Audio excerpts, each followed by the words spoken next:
I guess I was so desperate, I had to look for a drought-tolerant plant. I finally shifted my paradigm. And then when I did, lavenders came in the picture. It kept on coming up, you know. And of course it was, oh, he's crazy. This guy is crazy. Of course, when we started doing the product after, when everything started rolling, I said, you know what, I'm getting too old for this kind of running around looking for business. Let's bring the people to the farm. And then that's when it all began. And that was 4 years ago.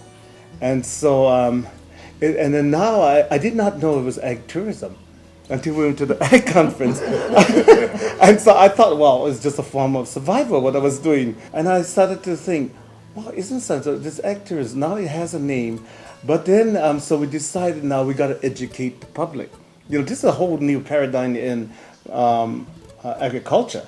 You know, and so then there it was. So we decided, okay, let's have the tea tour first. And then the tea tour came, and then, I mean, it was successful. We opened 7 days a week now for this. It's just a full experience sharing the crop that's in the fields. Of course, everything is presented very well in our gardens. It's not just an ordinary farm. It's just everything has presentation to it. And so I feel like, you know, if you're gonna bring people up, you have to make it worthwhile for them to come and see your ag lands and see them done in a, you know, upscale conditions. And then I look at it, ag. Who wants to do ag? Nobody wants to do ag anymore. They were all failing. So why not be creative and romanticize the whole thing? So this is why the whole romanticizing thing is here with the plants, and everybody goes out and they feel so happy with the, you know, the plants and the flowers and the products we're making. A lot of people that come to us didn't even know you could cook with it. So we had opened other directions in the culinary side, you know, with the lavenders. But we have to look at the next motion if we're going to stay in business. I gave myself 10 more years at this. So I intend to make it a real full 10 years, you know.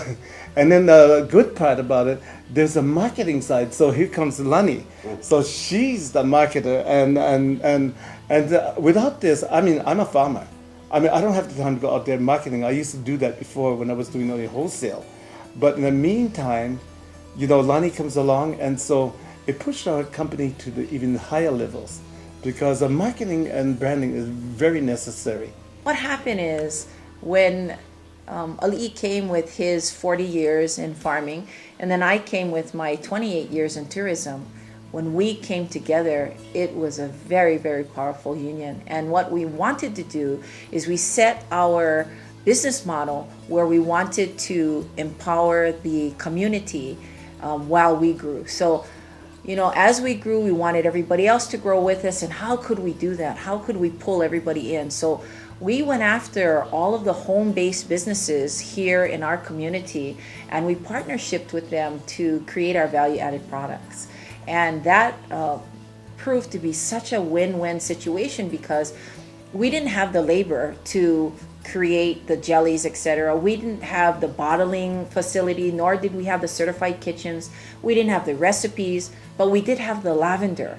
And so we would take it over to our jelly maker, and she was excitedly challenged by creating a lavender lilikoi jelly or a lavender poha jam. And she took on the challenge, and we would give it to her, and then the following week we just reversed the truck and just load up all the cases in there. And what was nice is that we had a product that we needed. She had a new product which she didn't have to market. We marketed it all, and we were able to sell many times more for her than she could sell for herself. And what ended up happening for her is that she was able to get the part-time help she needed, and she was able to purchase equipment that she couldn't afford prior to us coming in.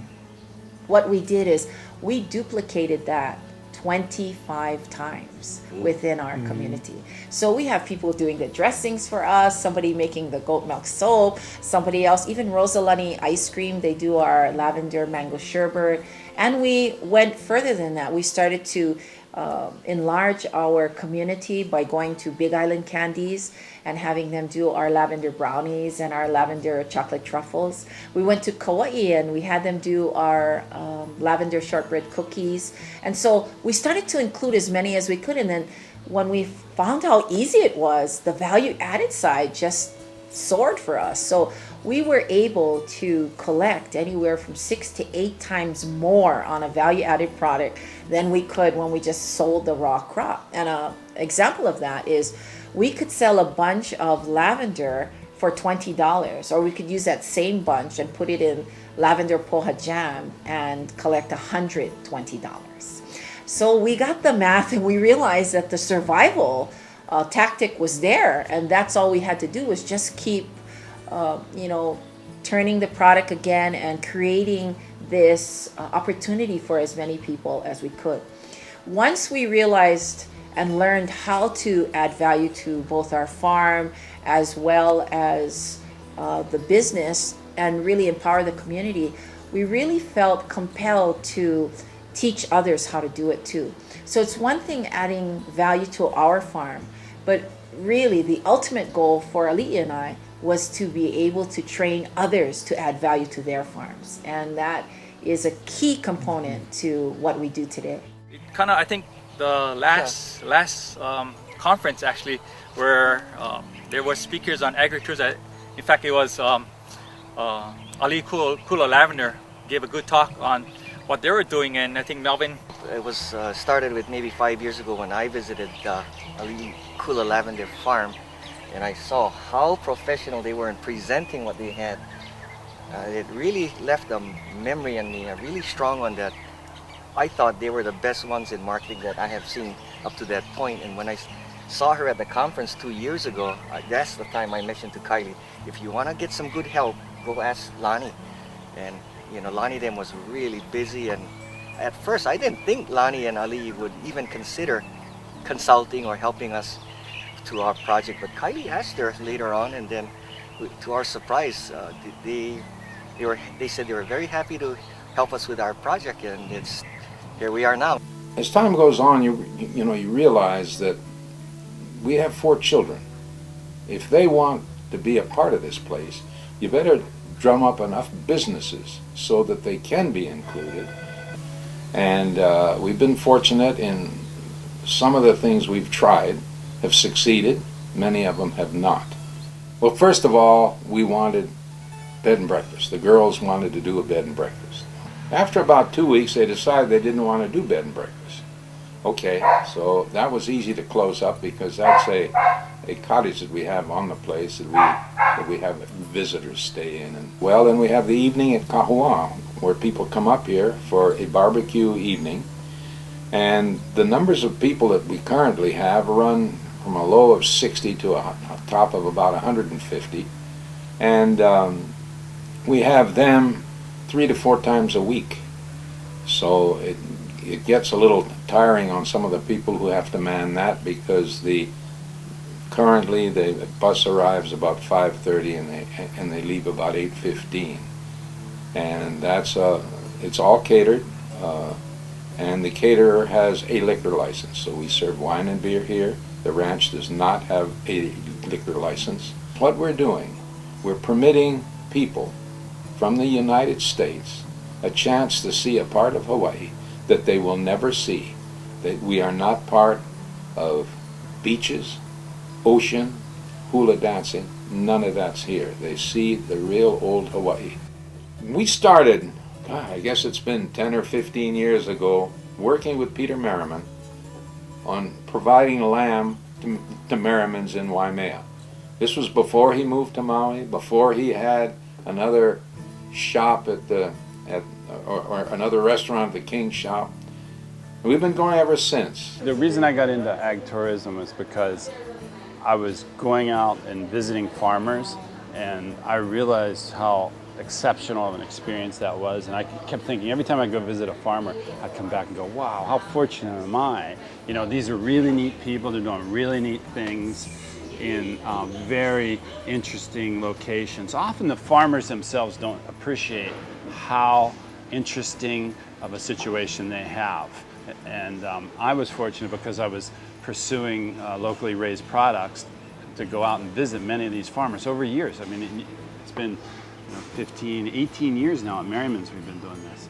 And after a while I started thinking, boy, how could I share this experience with the people who come to Hawaii? Because I think there is a lot more to Hawaii than just the white sand beaches. Our white sand beaches are fabulous, and then everybody's learning now, I think, about Hawaiian ancestry and so forth. But then another deep-seated part of the culture of Hawaii is this agricultural community. And the contemporary agricultural community is every bit as interesting, if not more interesting, than the traditional agricultural community in Hawaii, which was primarily an export industry. And now with the agriculture being geared towards consumption in our local restaurants and grocery stores, there's a much more diverse group of people who are growing things, and the things that they're growing are more diverse, which means that you have a whole new mindset and approach to how you get to these products. And that formula, that recipe, is a very interesting recipe. You put that all in the oven, bake it up, and you come out with a real interesting afternoon for someone to go and visit one of these farms. So that's really what stimulated me. I just felt the ability to share that experience with other people was so unique. Okay, 15 years ago when we first got the farm, we were just going to be cherry farmers, and we figured out quickly that we couldn't make any money just being cherry farmers. So we decided to take it all the way to roasted. Then we were one of the first to come up with an internet website, and had we were looking at different avenues for expanding our business, and so the website was really good. And we people started wanting to come up to the farm, see what we actually did, and it is a working farm. So it was giving them an experience, and it takes at least 2 hours to run them through everything. We go out through the coffee, we explain the coffee, how it's picked, you know, only the ripe red beans, and hopefully it's during the season where they can actually see that stuff in action. Sometimes our pickers would be up here and they'd really enjoy watching the pickers. Sometimes we strap a picking basket on them and say, here, you know, you have at it. And so we'd take them out there. We'd also take them out to the macadamia nuts. We have a small herd of hair sheep out there, bred for the tropics, and St. Croix and Barbados. And the sheep are real friendly, and they come up and they, you know, crack a mac nut for them, and they'd love to munch on them. And so the people really got an experience with the, you know, with farm animals, and you know, not just coffee, but with the mac nuts also. And then we take them up. We'll show them the Hoshidana, our drying decks, and what happens with coffee cherry after it's pulped and fermented. Show them our pulping mill, how the coffee gets weighed and logged in, and the fact that we buy coffee cherry from 8 other farms, and how we keep it all separate. We do all of our marketing based on, we have this master label, and then we have a little insert that goes into it. Tells people which coffee it is, which roast it is. Agtourism is just starting to blossom, at least here in Kona. I know there are people that email us right now. We have a notation on our website about the farm tours that we have. But I get emails. I book tours via email. Right now we're getting a lot of people that come in on the tour boats, tour ships, what do you call them? Cruise ships. And they'll actually rent a car. They'll go from the pier all the way out to the airport, rent a car, and drive down here specifically to do the farm tour. We got involved in ag tourism and saw the possibilities about 7 years ago. I was a tour operator in my past life. I still have that company, and I saw when I brought people to farms and met business owners of those farms, and were able to walk their fields and learn about themselves as business owners, and some of them have some very interesting pasts, and now they're in agriculture. We were able to walk their fields and spend time with them, learn about what they grow, and then be able to taste what they grow, and then be able to buy what they grow.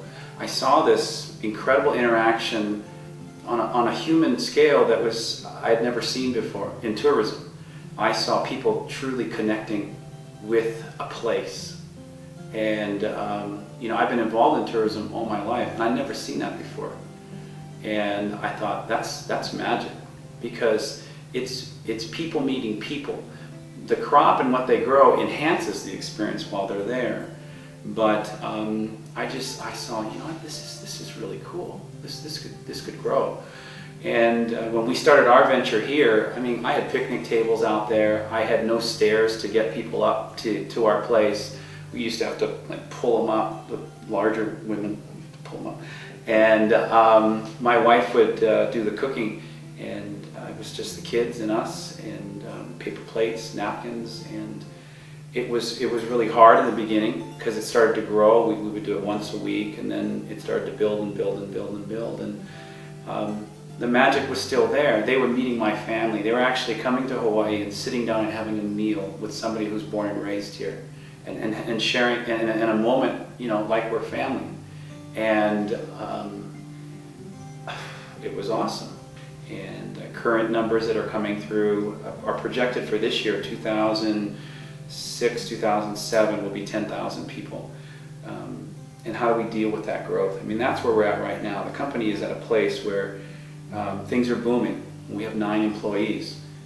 3 months ago, I had 1 part-time worker, and now I have 9. And we made this big jump because we're getting very busy.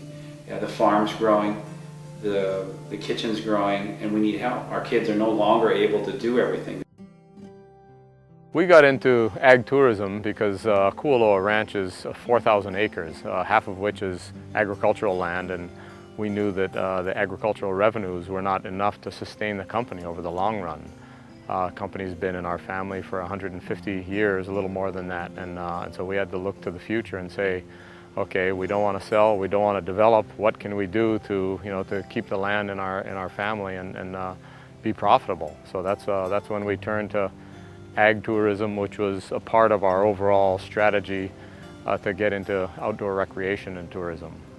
We're developing now a tour of this area. We have a 125-acre fish pond, still an active Hawaiian fish pond. That's obviously agriculture. We have 60 acres above the fish pond that we're developing into a little bit of everything. You know, we have a tropical flower operation that is actually for profit.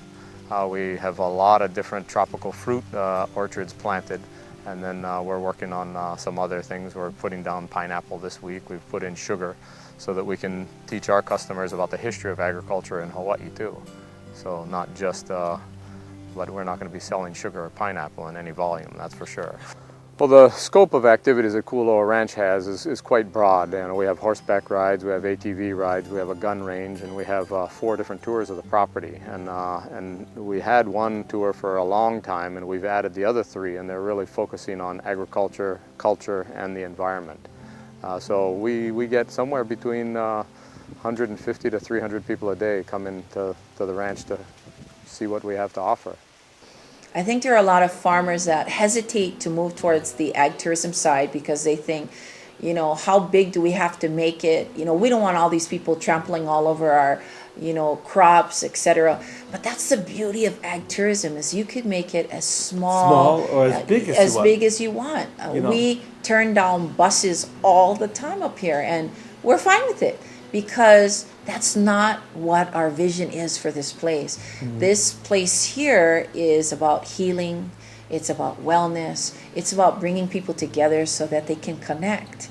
And the fact that we were able to put romance into farming just brings people back to the land, which was really one of our higher goals, because once they get back to the land, they start to feel quite euphoric. They think it's the lavender, and we tell them it is, but really it's just because they've come back again and reconnected to their source, and that is really important, not only for our communities but for the planet at large.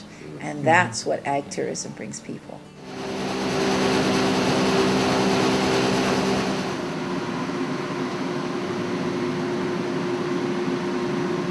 I think the future of ag tourism in Hawaii is real positive growth.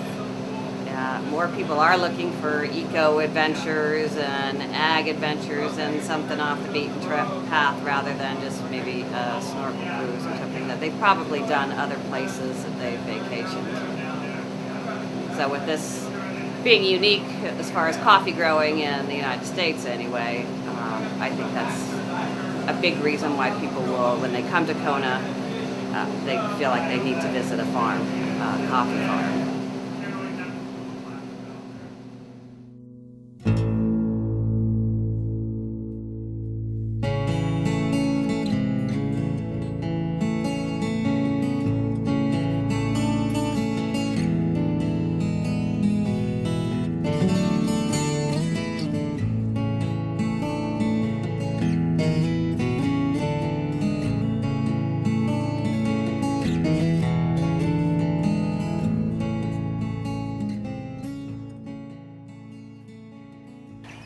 Yeah, we realized that it's been a long process. I think it's been 2 years since we initially, or more, 2 years, about 2 years, At least 2 years. 2 years.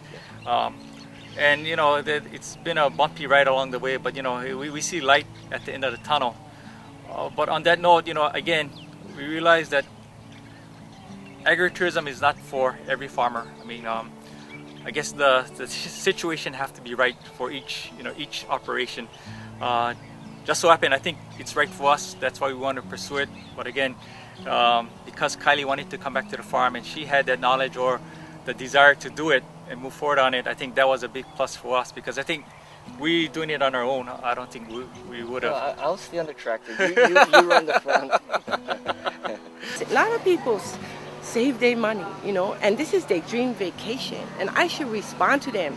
So I believe that we give them an experience for what they're paying, and we're grateful. We gotta be grateful too, because there's other places, Italy, other places, and we have to remember that, be humble and be grateful that they came, and respond to them. And that's easy. People they fall in love with Hawaii in their minds, but when they come here, that starts to unfold, and part of the unfolding is me helping to have that unfold for them, And I walk away a better person too by meeting these people who have come here. That I also educate them about the products, And I just got back from Virginia, and I saw my first apple tree, and I was in awe. I was like, stop!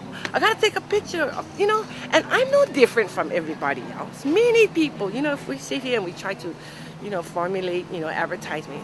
Most people, it's just like us. We're just the same in different product, And I see it all the time. Everybody pulling out. Let's look at the pineapples, and I understand now how they feel. Instead, mine was an apple tree, And that's good. That's good, because that's what people are coming. They're coming to get away and enjoy themselves. So what do I see about the future of ag tourism in Hawaii? I think it's strong. I think it's a big part of Hawaii's identity, and everybody thinks of palm trees and beaches and Waikiki and things like that, but I think even as many people realize that there's a lot of natural beauty out there, and people are taking care of the beauty and making a living. Agriculture is really made up of a lot of things, and those lot of things keep growing. Ag tourism, 10 years ago, who ever heard of it? Now it's a definite part of agriculture. Not all farmers embrace it. Not all farmers have a type of an operation that can make it work. Not all farmers have the ability to persuade others to make it part of agriculture.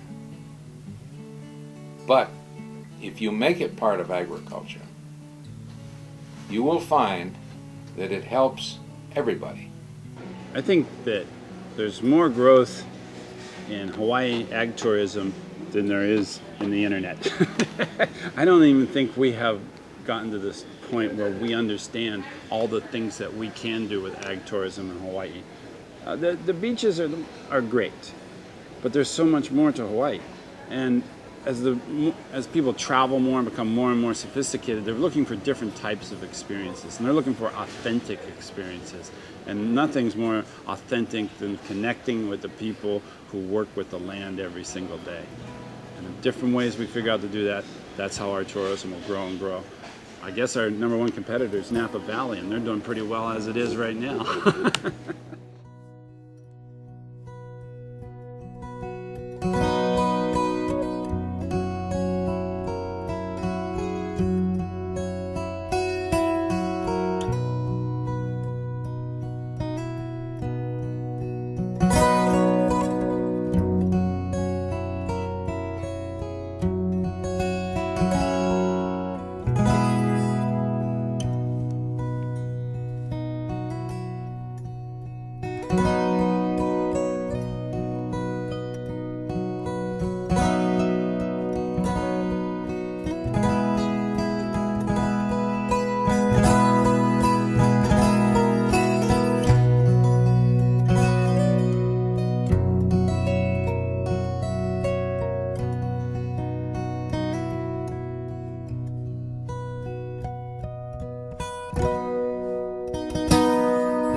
you.